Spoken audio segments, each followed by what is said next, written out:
കേരളത്തിന് പുറത്തും ആഗോളതലത്തിൽ തന്നെ ശ്രദ്ധ നേടിയ ഒരു ക്ഷേത്രത്തിലെ പ്രധാനപ്പെട്ട ആടയാഭരണങ്ങളൊക്കെ ഇത്ര നിസ്സാരമായി ഉണ്ണികൃഷ്ണൻ പോറ്റിയെ പോലൊരു തട്ടിപ്പുകാരന് കൈകാര്യം ചെയ്യാൻ കഴിഞ്ഞത്.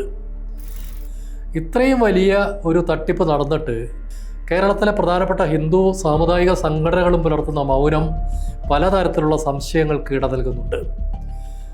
ശബരിമലയിൽ സ്ത്രീകൾക്ക് പ്രവേശനം നൽകണം എന്ന സുപ്രീം കോടതിയുടെ വിധിയെ അട്ടിമറിക്കാൻ കേരളത്തിലെ തെരുവുകളിൽ മുഴുവൻ നാമജപഘോഷയാത്രകൾ സംഘടിപ്പിച്ച സാമുദായിക സംഘടനകൾ ഇപ്പോഴും കേരളത്തിൽ പ്രവർത്തിച്ചുകൊണ്ടിരിക്കുന്നുണ്ട്.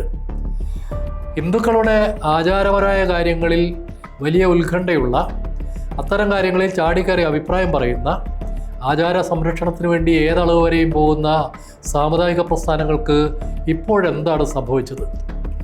എന്തുകൊണ്ടാണ് അവരുടെ നേതാക്കൾ നിശബ്ദരായിരിക്കുന്നത്?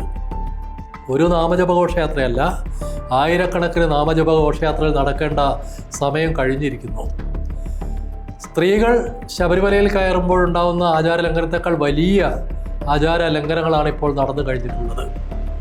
അവിടുത്തെ കട്ടിളപ്പടി പോവുക മാത്രമല്ല, അവിടെയുള്ള സ്വർണം പൂശിയ നിരവധി വസ്തുക്കൾ പലയിടങ്ങളിലേക്ക് പോയിരിക്കുന്നു. എവിടെയൊക്കെ പോയി, എങ്ങനെ പോയി, ആരൊക്കെ വാങ്ങി, ആരൊക്കെ കണ്ടു എന്നതിനൊന്നും യാതൊരു കണക്കും കയ്യുമില്ല.